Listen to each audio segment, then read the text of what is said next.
Gloire à Dieu. Ça y est. Ah, quand Catherine m'a envoyé son message en disant ils en ont trouvé une, j'ai dit Seigneur, qu'est-ce que tu veux que je lui réponde? Et là, il m'a tout de suite mis à cœur le verset de Proverbe 10, 22. C'est la bénédiction de l'Éternel qui enrichit et il ne la fait suivre d'aucun chagrin. On s'accroche à ce verset et on prie. Amen. Gloire à Dieu. Alléluia. Dieu est bon en tout temps. Ce matin, j'aimerais vous parler du Saint-Esprit. Car le Saint-Esprit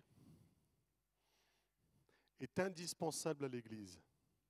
Sans Saint-Esprit, pas d'Église. C'était le point de départ de l'Église. L'Église a démarré juste après la Pentecôte. Sans Saint-Esprit, pas d'Église. Saint-Esprit, on en parle, je l'ai trouvé 3 fois dans cette formulation-là. Saint-Esprit dans l'Ancien Testament. Au psaume 51, versets 11 à 14, où David dit « Détourne ton regard de mes péchés, efface toutes mes iniquités. Ô Dieu, crée en moi un cœur pur, renouvelle en moi un esprit bien disposé. Ne me rejette pas loin de ta face, ne me retire pas ton Esprit Saint. Rends-moi la joie de ton salut et un esprit de bonne volonté me soutienne. » Gloire à Dieu. En Ésaïe 63, 10 et 11, il est écrit « Mais ils ont été rebelles, ils ont attristé mon Esprit Saint. Et il est devenu leur ennemi, il a combattu pour eux. Alors son peuple se souvient des anciens jours de Moïse. Où est celui qui les fit monter de la mer avec le berger de son troupeau? Où est celui qui mettait au milieu d'eux son Esprit Saint? Amen. On n'en parle pas trop comme cela dans l'Ancien Testament, parce que ce n'était pas encore le temps du Saint-Esprit. Seuls des hommes choisis, élus de Dieu, recevaient l'onction. Il y avait l'onction sur eux. La meilleure image, c'est le manteau d'Élie. C'était sur eux, ils étaient revêtus d'esprit. C'est la différence avec nous. Nous, l'Esprit vient en nous. Nous sommes baptisés en nous. Il nous remplit et on est submergé de son esprit. Baptizo, c'est pour ça qu'on prend le mot baptême. On est baptisé du Saint-Esprit, on est rempli et tout notre être est rempli du Saint-Esprit. Ce n'est pas une simple couverture, il fait son temple en nous. Alléluia, ça c'est la bonne nouvelle. J'aimerais qu'on lise le passage qui sera le passage directeur du message, Jean 16, versets 7 à 15. Cependant, je vous dis la vérité. C'est Jésus qui parle. Il vous est avantageux que je m'en aille, car si je ne m'en vais pas, le Consolateur ne viendra pas vers vous. Mais si je m'en vais, je vous l'enverrai. Et quand il sera venu, il convaincra le monde en ce qui concerne le péché, la justice et le jugement. En ce qui concerne le péché, parce qu'il ne croit pas en moi. La justice, parce que je vais au Père et que vous ne me verrez plus. Le jugement, parce que le prince de ce monde est jugé. J'ai encore beaucoup de choses à vous dire, mais vous ne pourrez pas les porter maintenant. Quand le Consolateur sera venu, l'Esprit de vérité, il vous conduira dans toute la vérité, car il ne parlera pas de lui-même, mais il dira tout ce qu'il aura entendu, et il vous annoncera les choses à venir. Il me glorifiera, parce qu'il prendra ce qui est à moi et vous l'annoncera. Tout ce que le Père est à moi, c'est pourquoi j'ai dit qu'il prend ce qui est à moi et vous l'annoncera. Amen. Ça, c'est une première loi. C'est pour ça que le Saint-Esprit ne pouvait pas venir avant. C'était le plan de Dieu qui était écrit comme cela. Pour que le Saint-Esprit puisse être diffusé sur toute l'humanité, il fallait d'abord que Christ souffre, soit sur la croix, porte le prix de notre condamnation, ressuscite, qu'il ait la victoire sur la mort et qu'il aille au Père. Tant que Jésus n'était pas monté, le Saint-Esprit ne pouvait pas être diffusé. Tant qu'il n'était pas glorifié, il ne pouvait pas être diffusé. Le Saint-Esprit ne pouvait pas être diffusé. Le Saint-Esprit ne pouvait pas être diffusé sur l'humanité. Pourquoi ? Pourquoi ?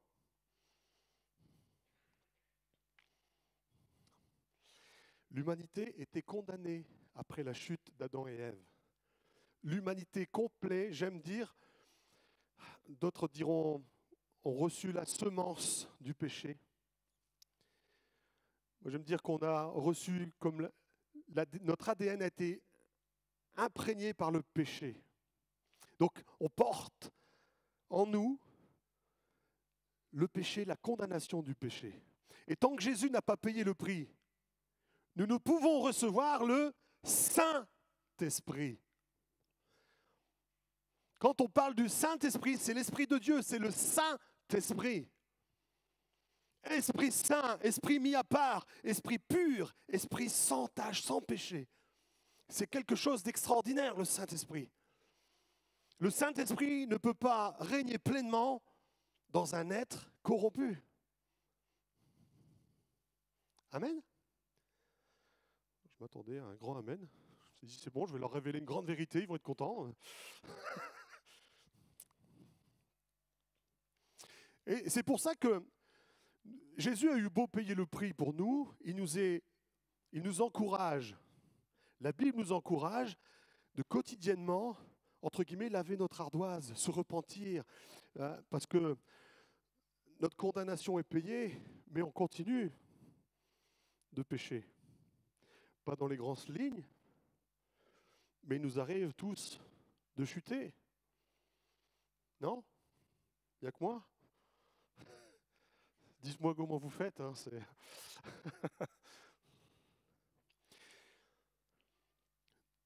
Parce que si je le veux que le Saint-Esprit qui est en moi peut, entre guillemets, prendre son aise et s'éclater, je parle peut-être familièrement, mais il faut que je lui donne un terrain de sainteté. Et ça, c'est que par la repentance. C'est par que le temps que je passe dans la présence de Dieu. C'est par le temps que je passe à écouter mon Dieu. À l'image du roi David. Détourne mon regard de mes péchés, efface toutes mes iniquités. Crée en moi un cœur pur, renouvelle en moi un esprit bien disposé. Si je suis sur la mauvaise voie, montre-moi que je puisse revenir sur la bonne voie. Est-ce que j'ai ce réflexe-là chaque jour de me remettre en question, Père, suis-je sur la bonne voie? Est-ce que ma vie en ce moment te plaît? Est-ce qu'elle t'honore? Saint-Esprit, est-ce qu'elle te donne l'occasion de pouvoir régner? Nous avons chanté Christ est roi. Mardi soir, nous étions à la réunion et j'ai eu cette parole. On chantait un chant qui invitait le Saint-Esprit à manifester sa gloire, sa puissance dans nos chants. Bienvenue Saint-Esprit, je ne sais plus, je crois que c'était ce chant-là. Et j'ai eu cette parole, mais que quelques-uns sont en train de remettre en question l'action du Saint-Esprit dans l'Église, l'action du Saint-Esprit dans leur vie. Et cette parole me disait, mais en fait, ils ont raison. Mais ce n'est pas parce que le Saint-Esprit ne peut plus agir.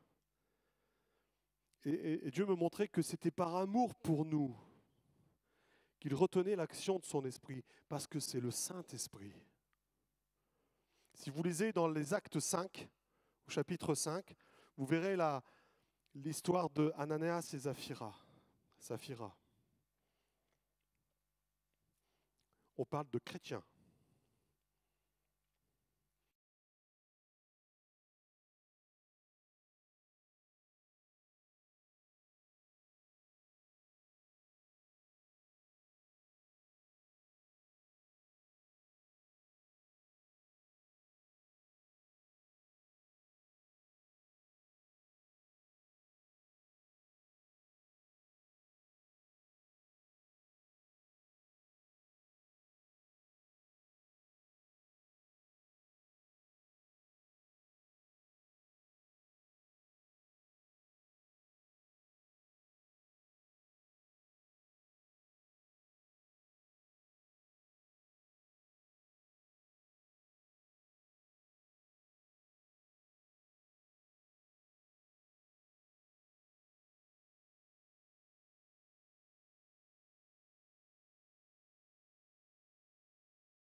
Sur un site de sextoy, bah, pourquoi pas. Ah, mais pasteur, il ne faut pas être légaliste. Mais ne t'étonne pas si le Saint-Esprit n'agit pas dans ta vie. Parce que la première chose, quand on invoque le Saint-Esprit, la première chose que le Saint-Esprit fait,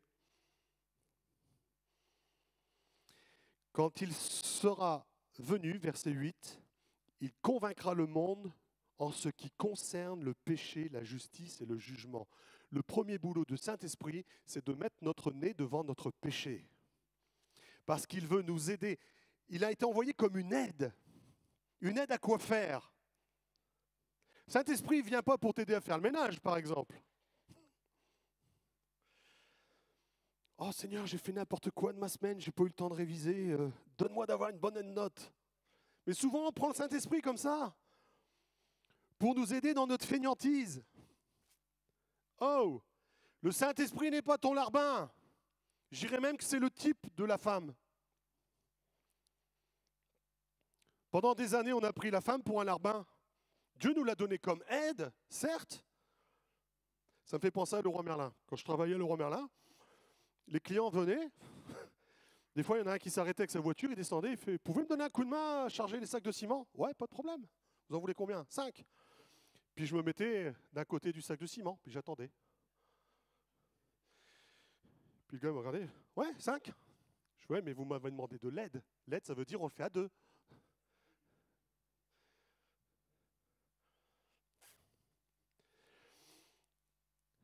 Le Saint-Esprit ne fera pas à notre place ce que nous devons faire. Nous attendons des fois que le Saint-Esprit vienne nous arroser de sainteté, tellement de sainteté que ça nous purifie, que le péché va partir de manière magique. Mais non, ça te demande à payer un prix, le prix de la repentance, à admettre que tu es pécheur déjà. Nous avons tous, en tant que pécheurs, des fois le syndrome de l'alcoolisme, qui dit non, eux ils boivent, c'est des alcooliques, mais moi je ne suis pas alcoolique. Il y a toujours un déni sur le péché. Il faut que le Saint-Esprit vienne nous travailler pendant des mois, voire des années, pour qu'on admette que dans cette situation-là, je suis bien un pécheur. Oh ben mince, je l'ai fait pendant des années.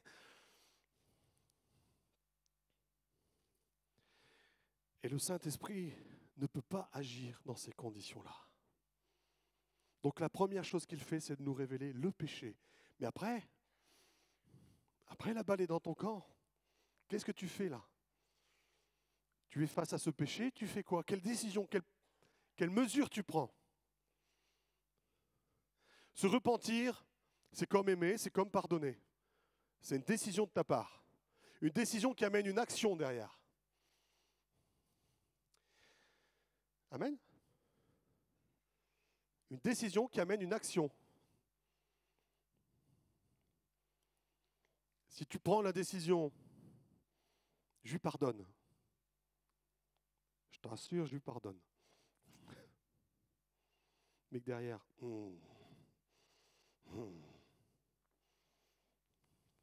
on est bon pour pardonner, mais on garde les dossiers. Il y a la moindre défaillance. Tu te rappelles? Moi, je me rappelle. Bah, t'as pas pardonné alors. Si c'est pour ressortir les dossiers plusieurs années après, ça ne sert à rien. Bon, quand on décide de pardonner, on ne devient pas non plus amnésique. Mais ce n'est pas pour autant que tu dois en vouloir. Et entretenir une amertume. Si tu as pardonné, tu es pardonné, tu es libéré. Si tu décides d'aimer quelqu'un, derrière, il faut enclencher l'action, des démonstrations d'amour. Amen. Messieurs, ça fait combien de temps que vous n'avez pas offert de fleurs à vos épouses? Chut. Dis rien si c'est une surprise. Thibaut. Je parle de fleurs, ça peut être autre chose. Hein.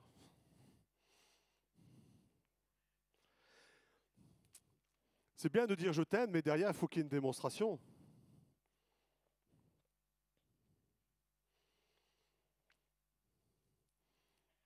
Normalement, plus on avance dans la relation d'amour, plus on se connaît, plus on sait ce que l'autre attend. Quand ma femme rentre du boulot, je sais ce qu'il faut faire pour lui faire plaisir. Je l'installe dans son canapé, je lui enlève ses chaussures, je lui prépare sa ricorée. Ah mais là, j'ai le sourire, le meilleur sourire du monde.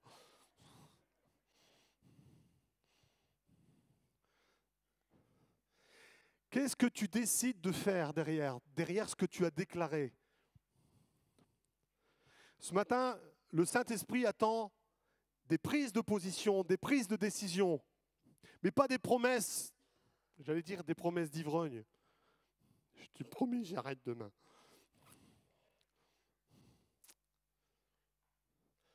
Pendant des années, on peut lutter avec notre péché. Mais bien souvent, quand on met des années et des années et des années à lutter pour notre péché, c'est pour une seule raison. C'est parce qu'on l'aime. J'aime mon péché. Il me fait tellement du bien que j'ai du mal à m'en séparer. Mais le Saint-Esprit est là pour nous aider. Quand il nous révèle le péché, à nous de prier dans ce sens. Je veux, Père, que tu me... Saint-Esprit, révèle-moi l'amour de Christ, que l'amour de Christ déborde en moi, que j'aime plus Christ que tout le reste. Que l'amour qui est de Dieu qui est en moi soit plus puissant que mon amour pour le péché. Quand je suis débordant d'amour de Dieu, tout ce qui m'attirait dans le monde ne m'attire plus. Les choses anciennes pâlissent. Amen. Quand spirituellement tu te dessèches, la télé, l'informatique, tout t'attire. Quand spirituellement tu es en forme, tu passes devant la télé, même pas aucun effet. Mais c'est bien simple. On l'a encore enseigné la dernière fois dans la formation de disciples. Nous sommes faits en 3 dimensions, à l'image de Dieu. Corps, âme, esprit. Et ton âme va toujours se lier à la partie la plus forte que tu vas nourrir. Amen. Plus tu nourris ton esprit, plus l'âme va se coller à ton esprit. Plus tu nourris ta chair, et la Bible nous enseigne que les désirs de la chair sont contraires à l'esprit. C'est contraire à l'esprit. C'est pas, ça peut se négocier, Seigneur. Non, les désirs de la chair sont contraires à ceux de l'esprit. C'est clair, c'est net. Le Saint-Esprit, donc, nous révèle le péché.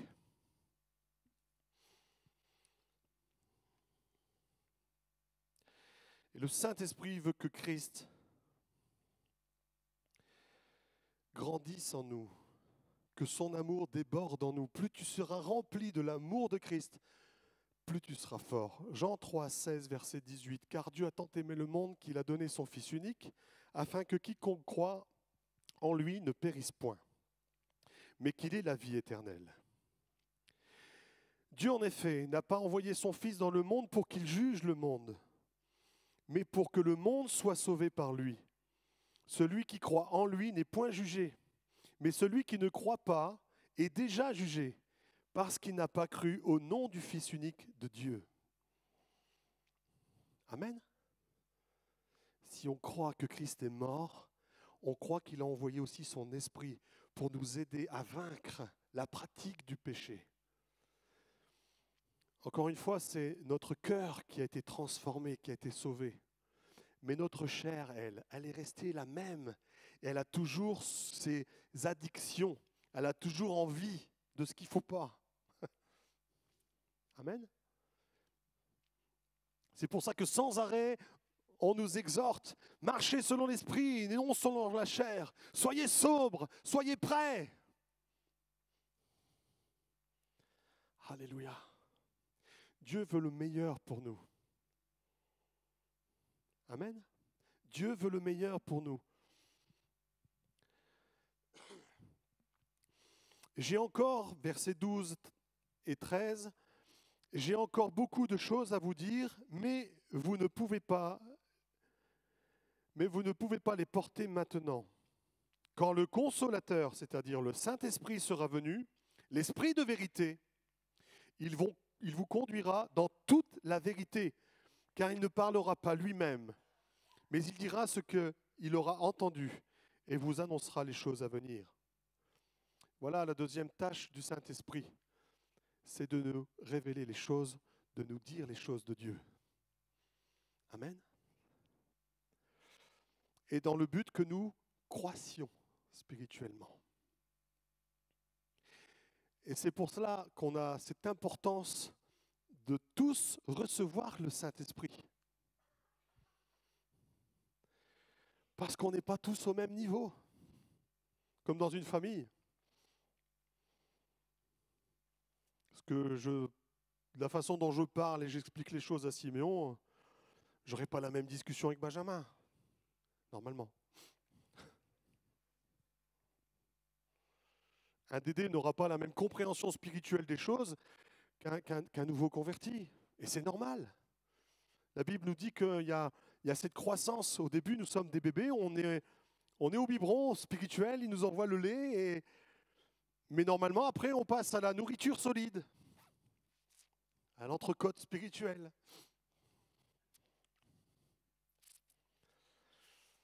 Mais aujourd'hui, il nous dit, vous ne pouvez pas le porter.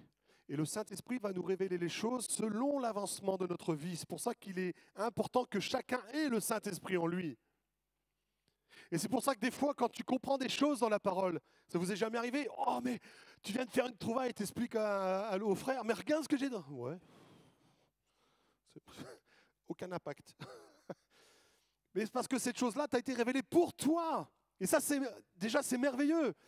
Le Saint-Esprit a des révélations particulières pour nous personnellement. Dieu veut te parler dans ton culte personnel, dans ta méditation personnelle. Dieu a des choses à te dire pour que tu progresses, pour que tu deviennes cet homme fort. Amen. Et que tu ne défailles plus. Ce qui te faisait tomber en début de conversion, normalement, au bout de 10, 20, 30, 40 ans de conversion, ce péché-là n'a plus d'emprise sur toi.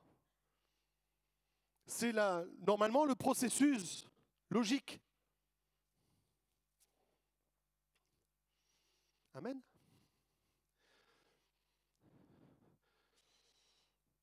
C'est pour ça que des fois, au début, ça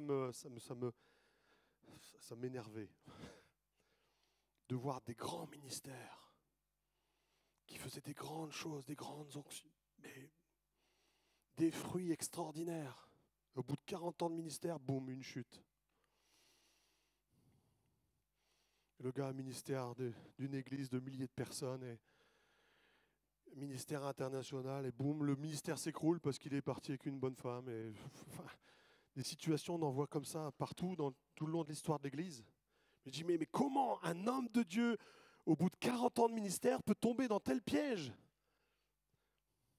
Il n'y a qu'une seule explication, frères et sœurs. Si à un moment donné, la tête, elle grandit, là, ça pousse, j'ai le ministère international, j'ai même plus besoin d'écouter le Saint-Esprit. Je suis le boss, je suis arrivé en haut. Et le gars, même s'il ne le dit pas de cette manière-là, mais s'il le vit dans cette manière-là, mais la chute, elle est là. La chute précède l'orgueil.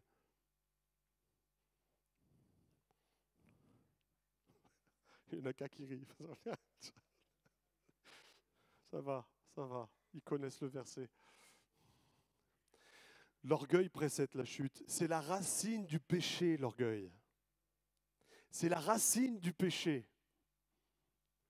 L'orgueil. Moi, je. Vous avez déjà vu souvent les fumeurs? J'en ai fait partie pendant de longues années. La plupart du temps, un fumeur te dira « Oh non, moi j'arrête quand je veux. » Mais il n'arrête jamais.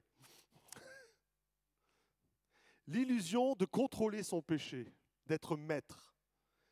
Mais quand tu es dans cette pensée-là, tu ne te rends pas compte, mais tu es enchaîné et bien enchaîné. Si tu ne te soumets pas à Christ, si tu ne te repens pas, tu ne pourras jamais te libérer de ton péché. Amen. C'est pour ça qu'on a besoin d'avoir régulièrement des révélations, des renouvellements de révélations de l'amour de Christ. Mon père aimait dire régulièrement, cette morceau avalé n'a plus de goût. Et des fois, on a avalé l'amour de Christ et on n'en sent plus le goût. On a besoin d'être régulièrement renouvelé. Mais ça, Il n'y en a qu'un qui nous fait ça. C'est le Saint-Esprit. C'est le Saint-Esprit. Je m'humilie dans la présence de Dieu. Je reconnais mes péchés. Et je réclame cette révélation, ce renouvellement. Et l'amour de Dieu me pousse à vouloir prendre cette décision. Amen. On ne pourra jamais, si tu luttes avec ton péché, toi tout seul, avec tes petits bras, tu vas lutter pendant toute ta vie. Quel que soit le péché, quelle que soit l'addiction, tu lutteras toute ta vie.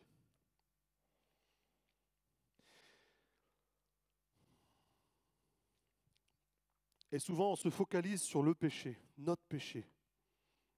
Et c'est devenu même une idole, parce qu'on ne voit que ça, mon péché.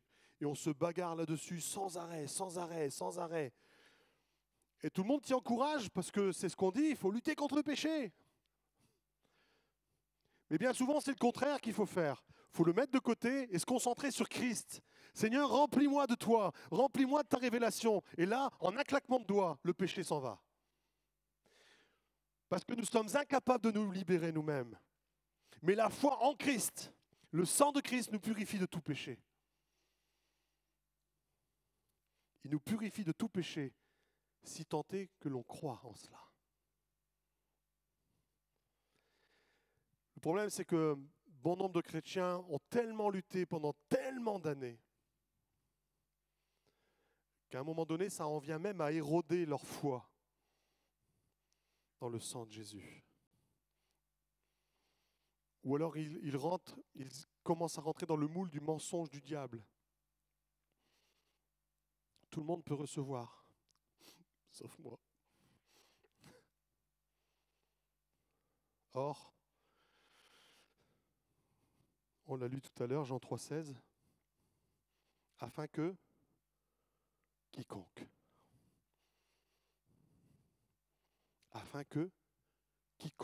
croit. Je vous garantis que la parole dit toute la vérité. Elle est la vérité. C'est pour ça que souvent Jésus, quand il prononce une parole, en vérité, je vous le dis. Parce que ce qu'il dit, sa parole, elle est vraie. Quiconque croit est sauvé. Quiconque croit est pardonné. Quiconque croit est purifié. Quiconque croit reçoit le Saint-Esprit. Alléluia. Si la parole de vérité devait dire que certaines personnes n'y avaient pas le droit, il y aurait eu comme la liste des générations, la liste des noms, afin que quiconque croit, sauf André, sauf Alexandre, sauf... et oui, encore toi. Or, ça n'est pas le cas. C'est quiconque croit. C'est donné à tous. Or, nous connaissons l'histoire. Nous évoluons dans notre monde. Et force est de constater que tous ne sont pas sauvés. Le salut est proposé à tout le monde. Mais tout le monde n'acceptera pas Christ. Tout le monde ne veut pas renoncer à son péché. Tout le monde ne veut pas changer de vie. Parce qu'on aime sa vie. On aime son péché. On aime ses passions. Jésus a bien dit, celui qui voudra sauver sa vie la perdra. Mais ô combien, malheureusement dans l'Église, beaucoup sont retournés dans ce schéma-là. Alors certes, ils viennent à l'Église tous les jours, toutes les semaines. Certes, ils lisent leur Bible tous les jours. Mais en parallèle, j'ai repris le contrôle de ma vie, j'ai repris le contrôle de mes passions, j'ai repris le contrôle de certains péchés. Et Dieu fait grâce. Dieu fait grâce. Il est pourtant écrit qu'il y a une catégorie de personnes qui ne pourront pas rentrer dans le royaume des cieux. Les moqueurs, les voleurs.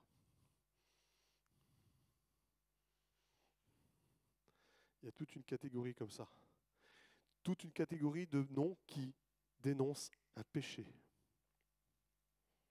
Amen. Quand je parle de péché, c'est une pratique de péché. Si on prend l'exemple de l'alcool,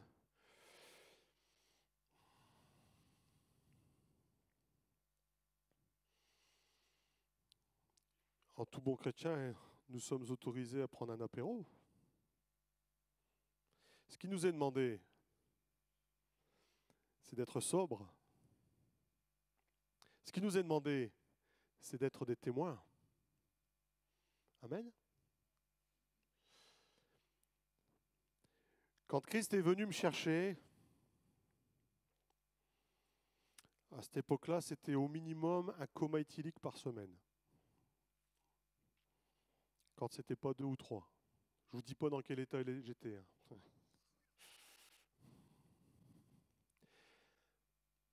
Mais aujourd'hui, je sais que je suis libre par rapport à cela. C'est pour ça qu'aujourd'hui, je peux me permettre de prendre un apéro. Je sais que je ne retomberai plus dans ces travers parce que Christ m'en a libéré. Mais je sais aussi que le diable fera tout pour me ramener là-dedans. Et c'est là que ma responsabilité vient. Allez Bruno, non, stop, on arrête là. Ouah, mais non, je connais ça. J'ai déjà pratiqué, laisse tomber. À nous de prendre position. Parce qu'on ne peut plus se permettre. Ça, c'est avant. Maintenant, il y a un après. Avant Christ, après Christ. Amen. Et c'est pareil pour tout péché. Dieu te lave, Dieu te libère. Mais il faut que tu gardes cette liberté. Si tu dis, mais c'est bon, on a prié pour moi, Dieu m'a libéré de l'alcool. Et à la sortie de la réunion, tu vas au bistrot, mais c'est certain, tu t'en prends une belle.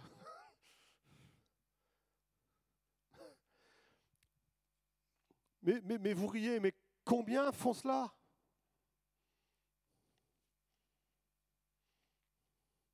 Combien retournent à la pratique? Tu as demandé la prière, tu es libéré. Ouais, mais peut-être que tu es sûr. Je pense, c'est toi qui as la foi ou pas? Ceux qui imposent les mains, ils ne peuvent pas voir la foi pour vous. Quand on se convertit, c'est bien par notre foi. Je ne peux pas croire à votre place. Même si, dans un esprit d'intercession, on prie, et on prie pour que la foi vienne, et on croit que Dieu peut agir, et on intercède, c'est notre foi qui nous pousse à cela. Mais on ne peut pas croire à votre place. Je ne peux pas me repentir à votre place. Amen. Et je ne peux pas prendre des décisions et déposer des actes à votre place. Combien de personnes dans les évangiles, Jésus a prié, a libéré, a guéri? Et souvent, la phrase qui suit, c'est « va et ne pêche plus ». Jésus n'a pas dit « tiens, vas-y, t'inquiète pas, je serai là, tu ne pourras plus jamais pécher, je vais t'empêcher ». Non, va et ne pêche plus. C'est votre responsabilité, c'est la responsabilité de chacun. Amen. À plus forte raison, à partir du moment où nous sommes le temple du Saint-Esprit. J'aimerais déjà que la prière de ce matin, ça soit celle-ci. Père, permets que je n'oublie jamais que j'ai le Saint-Esprit en moi. Si cette pensée ne me quitte pas, si cette pensée ne te quitte pas, ton rapport au péché va être obligé de changer. Il n'est pas là, Mathias? En ce moment, Mathias, il aime... il a, un style vestimentaire jean noir, sweat blanc, basket blanche. C'est bien. Mais dès qu'il est habillé comme ça, son comportement change. Eh bien, du blanc, il ne faut pas le tâcher. On voit la différence avec sa tenue de travail dans la semaine. Ouais, tout va bien. Le week-end, quand il est en blanc. Tu peux m'aider oui. Je ne peux pas dire non à papa, mais je suis en blanc. Il ne me le dit pas, mais je devine. Je suis en blanc, oui, je sais que tu es en blanc. Mais quand on a cette conscience qu'on a le Saint-Esprit en nous, le Saint-Esprit, c'est pas n'importe lequel, c'est l'Esprit de Dieu, l'Esprit du Père, l'Esprit de Christ, le Saint-Esprit, celui qui couvait la terre, celui qui est à l'origine de toute création, la puissance même de Dieu est en moi. Mais c'est le miracle le plus extraordinaire que Dieu ait fait sur terre. Mettre une portion de son Saint-Esprit en chacun de nous. Mais merci mon Dieu. Alléluia. Mais je ne comprends pas, en ayant ce Saint-Esprit, comment je peux continuer à faire du n'importe quoi dans ma vie. Et là, je me pose la question, as-tu vraiment reçu le Saint-Esprit? Paul, à un moment donné, le pose. Si tant est, vous l'avez reçu. On ne peut pas feindre recevoir le Saint-Esprit. Bah, tu peux pendant un temps, mais très vite, on va voir de quel bois tu te chauffes.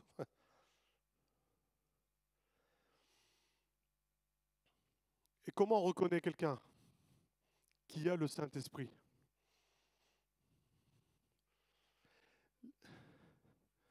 Le fruit. La personne ne pêche plus. Les travers qui l'enchaînaient avant, ça n'est plus. Amen. C'est Christ qui règne en lui. C'est Christ qui règne dans cette personne. Ça n'est plus le péché. Et il porte le fruit de l'esprit. La paix, l'amour, la joie.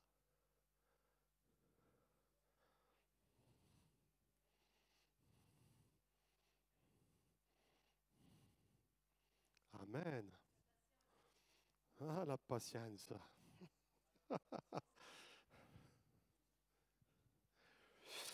Moi, quand je vois la liste des fruits de l'esprit, je me dis, Saint-Esprit, rends plus. Il y a des domaines qu'on n'a pas encore mis sous pleinement le règne de Christ. On a chanté tout à l'heure, Christ est roi, gloire à Dieu, Christ est roi.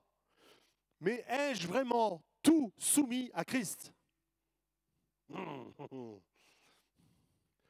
je sais qu'il y a des domaines où c'est encore moi qui règne. Et je fais ça parce que, principalement, ne venez pas me parler de patience quand je suis au volant. J'en ai, mais, comment dire, il y a très peu de câbles. C'est...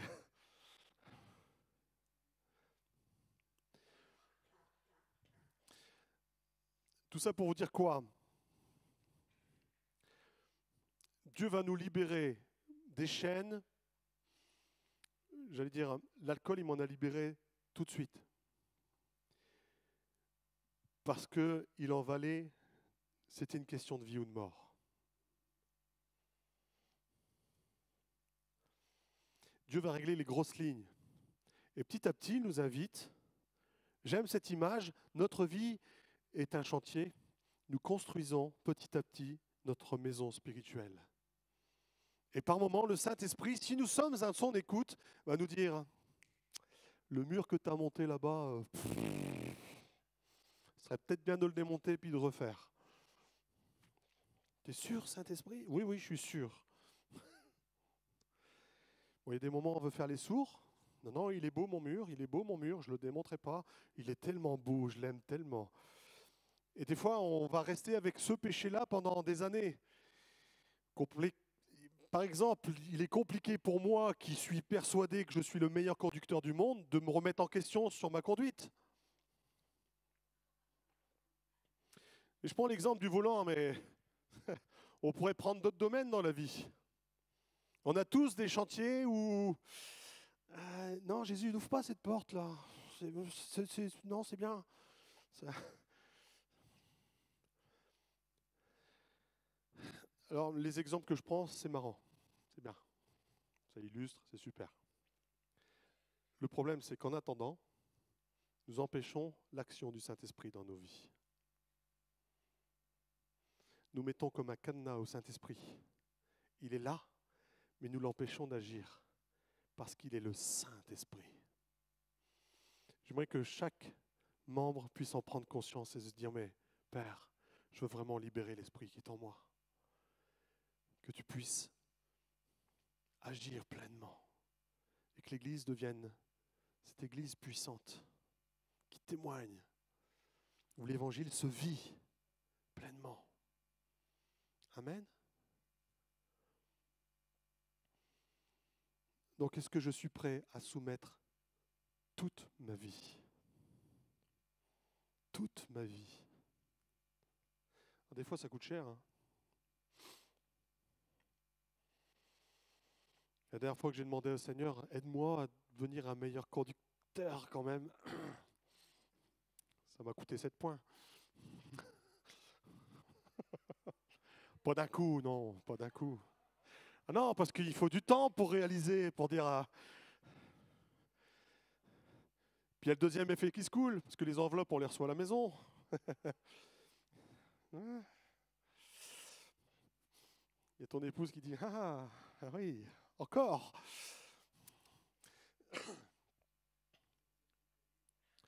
Mais est-ce que... Oui, c'est là que je dis, tu veux t'asseoir? Je vais te faire une ricorée.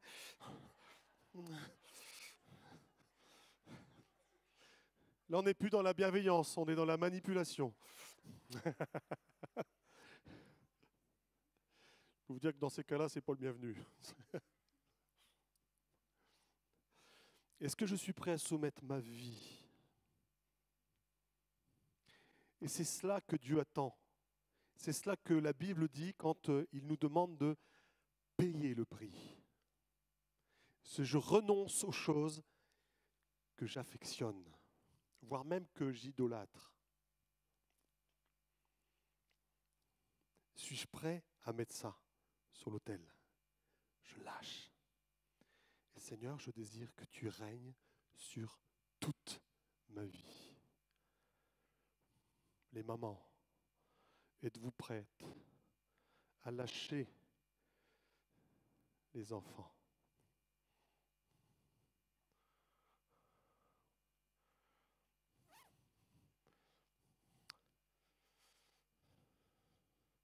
C'est souvent quand on lâche,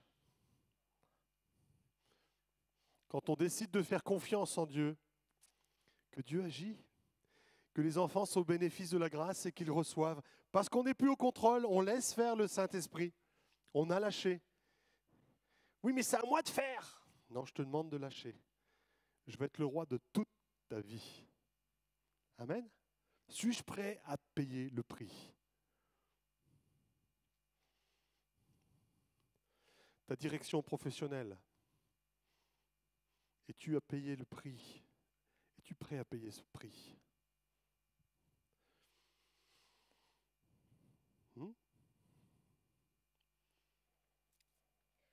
Des fois, on se fait des plans et on veut que Dieu bénisse. C'est bon, j'ai tout prêt. Seigneur, bénis au nom de Jésus. Bénis. Oh, j'ai prié, Dieu veut me bénir. Oh, ça vient pas. Seigneur, bénis. C'est prier avec moi. Seigneur, bénis. Est-ce que tu as soumis ton sujet? Dieu a certainement un autre plan pour toi, pour ta vie. Ouais, mais c'est pas anti-biblique. Mais ce n'est pas la question. Est-ce que c'est la volonté de Dieu pour ta vie?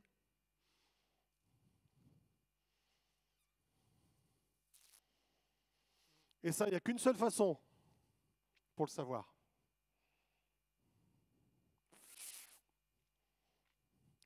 Dieu aurait pu nous faire avec des jambes droites, mais il a prévu des bons outils spirituels. Je plie les genoux devant Dieu et je lui soumets ma vie. Et c'est là que Dieu nous répond. Parce que tant qu'on reste debout devant Dieu, qu'on ne s'humilie pas devant Dieu, on est encore en position d'égal à égal. Je vais négocier avec mon Dieu. Mais bien souvent, inconsciemment, on agit comme ça. On ne le dit pas franchement, mais c'est comme ça que l'on vit. Mais la parole dit que celui qui s'humilie est pris.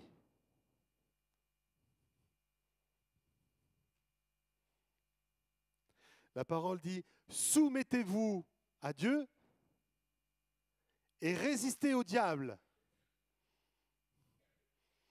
Et là, la bénédiction, elle tombe. Parce qu'on s'est soumis à Dieu, on a résisté au diable, à notre péché, le Saint-Esprit peut agir. C'est une autoroute spirituelle. Amen. Et je sais qu'aujourd'hui, surtout en France, dans nos pays occidentaux, tout est fait pour nous cadenasser et bien nous endormir et à nous de nous en libérer. Amen. Et ça dépend que de chacun de nous. Es-tu prêt à payer le prix? Es-tu prêt à t'humilier devant Dieu? Es-tu prêt à dire au Saint-Esprit, vas-y, conduis ma vie? On parlait de prière mardi. Et on avait fini avec cette question, avec cet encouragement. Mais demandez au Saint-Esprit, Saint-Esprit, réveille-moi quand tu veux pour que je puisse prier. Faites-le, vous allez voir, c'est intéressant. Comme la nuit est fraîche à 4 heures du matin. Mais oui, on se présente comme des intercesseurs. Je veux servir Dieu, je veux. Lève-toi.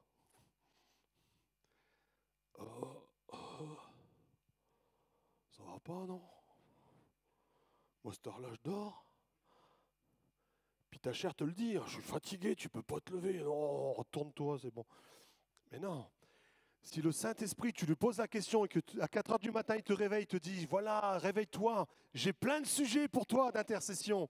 Lève-toi et prie. Le Saint-Esprit, j'aime me dire qu'il n'est pas un violeur. Il ne viendra jamais t'imposer les choses. Le Saint-Esprit est un gentleman. Il te propose, il te tend la main sans cesse. À toi de la saisir. Mais es-tu prêt à lui faire confiance? On aspire tous à des grandes choses. Non? Mais sommes-nous prêts à payer le prix? Mais Seigneur, si tu me réveilles à 4 heures du matin, je vais faire comment? J'ai un boulot? Mais si le Saint-Esprit te fait lever à 4 heures, il te donnera la force de faire tout le reste. Il pourvoit en toutes choses. Si tu es fidèle, il sera fidèle. Il n'abandonne pas les siens, il est le rémunérateur. Il te donnera la matière pour pouvoir faire ta vie. Amen? Amen? Les disciples, quand ils étaient dans le jardin de Gethsémane avec Jésus, Jésus leur demande de prier direct. Ils se sont endormis direct. Plusieurs fois, Jésus est venu les reprendre. Mais alors les gars, vous ne savez même pas prier 1 heure. Moi, la première fois en tant que nouveau converti, la première fois que j'ai lu ça, je fais prier 1 heure. Et bien, comment on peut prier 1 heure? 1 heure. Tu dis ça à un nouveau converti, mais prier 1 heure, c'est un monde.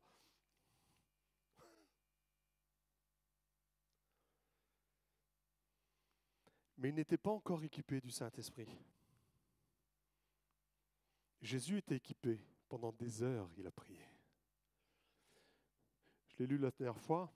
Pour choisir ses disciples, il a prié et jeûné toute la nuit. Toute une nuit, il a prié. Au matin, il avait les noms de ses disciples. Donc, dans la conduite du Saint-Esprit, on est capable de veiller, on est capable de prier pendant des heures. Et je te garantis que tu ne t'ennuies pas. Quand tu es animé de l'Esprit, que tu pries, les heures passent. Et quand tu as fini, tu te dis, oh, ça fait qu'une, 2. Oh non, ça fait 3 heures que je prie. Waouh, je suis en retard à mon boulot. Quand le Saint-Esprit te saisit, mais tu passes une aventure extraordinaire. Le Seigneur va te révéler des choses, tu vas vivre des choses dans le secret de la prière, mais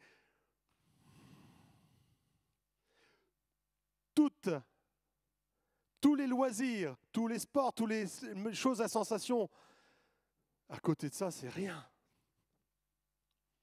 Comment Paul a eu les révélations du royaume des cieux? Comment Paul a eu les révélations sur les secrets de l'Église? Mais c'est dans la prière. Il a eu ses révélations dans la prière. Ça ne lui est pas tombé dessus comme ça. Pourquoi Paul? Parce qu'il a passé du temps et du temps.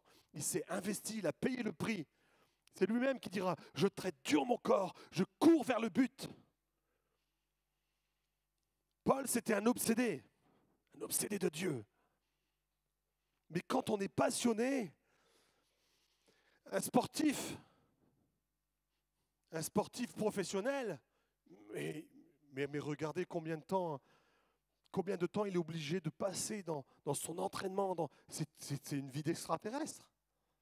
Mais c'est par passion, c'est par amour. Si tu es animé de l'amour de Christ, ton être doit réclamer sa présence. La prière n'est pas un temps de punition.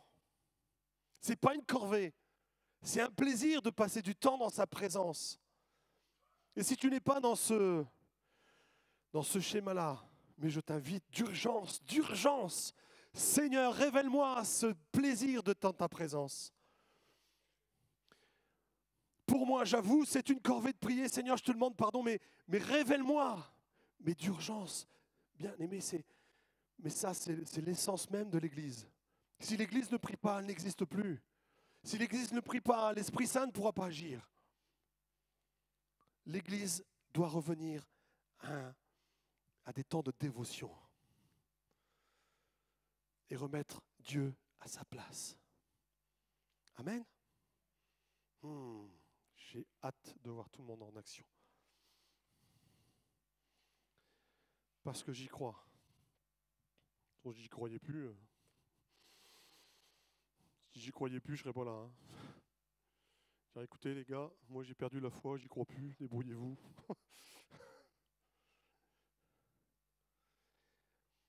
Christ est mort. Il est ressuscité, il a vaincu la mort, il a lavé nos péchés, il a tout accompli, mais qu'il n'ait pas fait ça pour rien. Souvent on prie pour un réveil, mais quand on prie pour un réveil, on confesse qu'on est endormi. Logiquement, si nous sommes vraiment Église, on n'a pas besoin de prier pour un réveil. Le Saint-Esprit, on l'a en nous. Pas besoin de prier pour un réveil, il faut juste laisser le chant au Saint-Esprit. Amen. Amen. Heureusement, il n'y a pas eu de silence. Moi, j'aime cette perspective.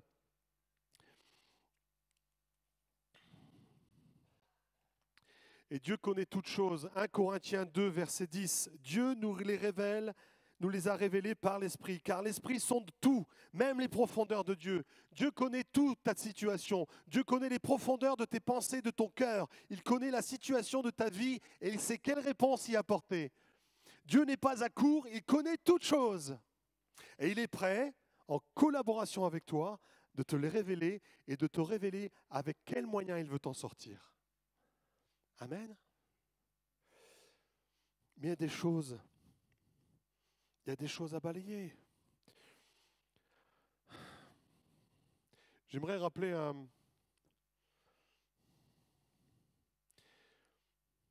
un témoignage. Une fois, j'étais appelé, le frère avait des entités qui venaient chez lui.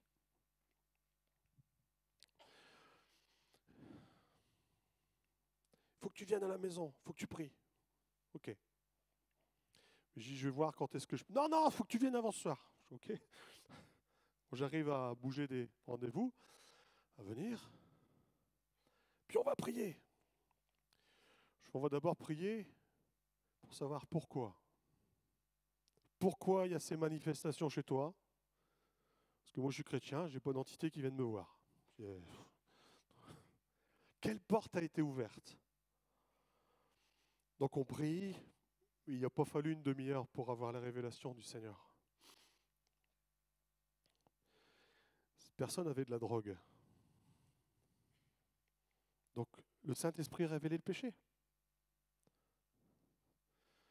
Je dis, moi je veux bien prier faut que tu sois débarrassé de tout ça, mais est-ce que tu es prêt à payer le prix? Il m'a dit oui. J'ai dit donc, cette drogue que tu as, on va tout débarrasser. Et on a tout débarrassé.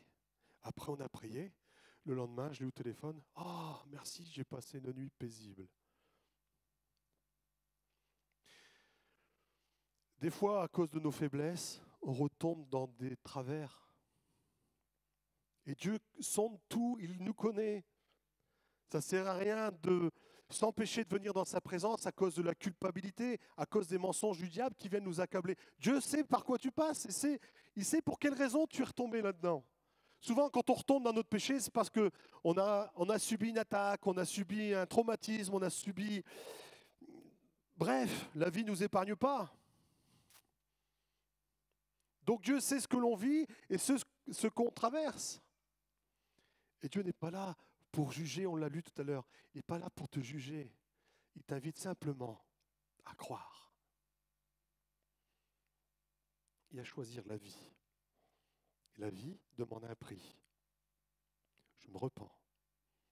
J'ai chuté, je me repens. Et je repars comme tout à nouveau. Amen.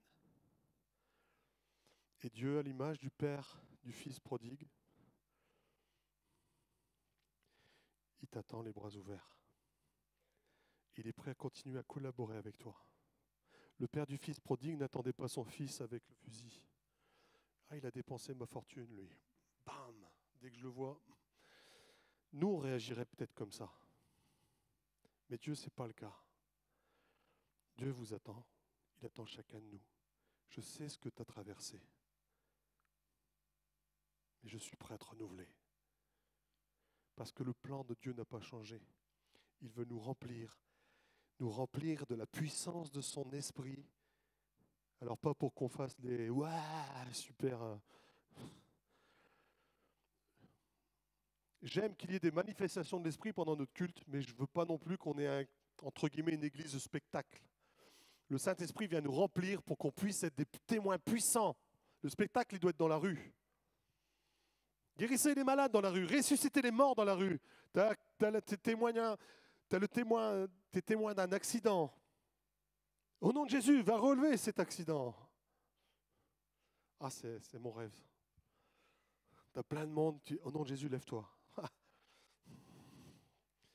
Ah ben là, après, tu annonces l'évangile, je peux te le dire. Ils sont tous bouche bée. Mais c'est ça que Dieu attend. Mais pour qu'on puisse vivre ça, et ça, c'est donné à tous. À tous. Étienne, qui était simple diacre au milieu des disciples, ressuscitait les morts et accomplissait beaucoup de miracles. Il était tellement gênant qu'ils l'ont lapidé. C'est donné à tous ceux qui sont remplis de l'Esprit, Dieu les rend capables d'accomplir de grandes choses. Alléluia. Mais que notre péché n'empêche pas le Saint-Esprit de se manifester. Dans l'Apocalypse, Dieu nous le dit bien, repars d'où tu es tombé, repens-toi, avant que je ne ôte le chandelier du milieu de toi. Et ça, c'est la pire chose qui pourrait arriver à une église, c'est que le Saint-Esprit soit retiré du milieu de nous. Parce que plus de Saint-Esprit, plus d'église. Amen. C'est ce qui arrivait à certaines anciennes institutions. Les églises historiques, c'est souvent la mort que l'on rencontre. C'est spirituellement. Ce que nous voulons vivre, c'est l'évangile tel que nous le lisons. C'est toujours le même esprit qui agit. Amen. Que les démons soient chassés. Que les malades soient guéris, que les aveugles voient, que les sourds entendent. Et que la bonne nouvelle soit annoncée aux pauvres. C'est la mission dans laquelle Jésus nous a envoyés. Mais ça, sans le Saint-Esprit, il ne se passera rien. On peut peut-être gagner une âme un coup de temps en temps parce qu'on a quand même un petit peu de talent. Mais à l'échelle de ce que Dieu a prévu, Dieu, c'est des milliers d'âmes qu'il veut sauver dans cette région. Amen. Alors quand on se pose la question, mais pourquoi on témoigne, pourquoi on évangélise, et il n'y a jamais, parce que nous sommes encore des cœurs partagés et nous voulons encore mettre le Saint-Esprit en colocation avec notre vie de péché. Mais ça, le Saint-Esprit, il ne veut pas. Le Saint-Esprit, c'est soit il est propriétaire de tout l'appartement, soit il ne rentre pas. Qui veut habiter dans un logement insalubre? Avec de la bonne moisissure, des bonnes odeurs de... Qui veut ça? Pas un d'entre nous. On aspire tous à des logements sains, propres, confortables, bien chauds. Oui ou non? Mais au Saint-Esprit, on veut bien qu'il collabore avec... Mais non, sainteté à l'Éternel. Sainteté, Esprit Saint. Il y a cette expression dans le monde, Esprit Saint dans un corps saint. Eh ouais, amen. Amen. Et Dieu nous donnera le vouloir et le faire. Il faut juste qu'on soit en position de fait. Je veux bien payer le prix. Je suis prêt. Demande-moi, par où je dois commencer? Parce qu'encore une fois, après une prédication comme ça, oh c'est bon, je vais me mettre à prier 3 heures. Mais est-ce que Dieu te demande de prier 3 heures? Demande, Père, par quoi je dois commencer? Qu'est-ce que je dois mettre en ordre dans ma vie? Tu seras surpris de ce que Dieu va te demander. Des fois, par exemple, des gens vont lutter avec des addictions, par exemple comme la cigarette. Dieu ne veut pas que tu te libères tout de suite de la cigarette. Il veut d'abord que tu guérisses la racine qui te demande de fumer derrière. Amen. On s'attaque toujours à ce qu'on voit, mais discernons ce qu'il y a derrière et occupons-nous des racines. Amen. Je vais arrêter là. Père,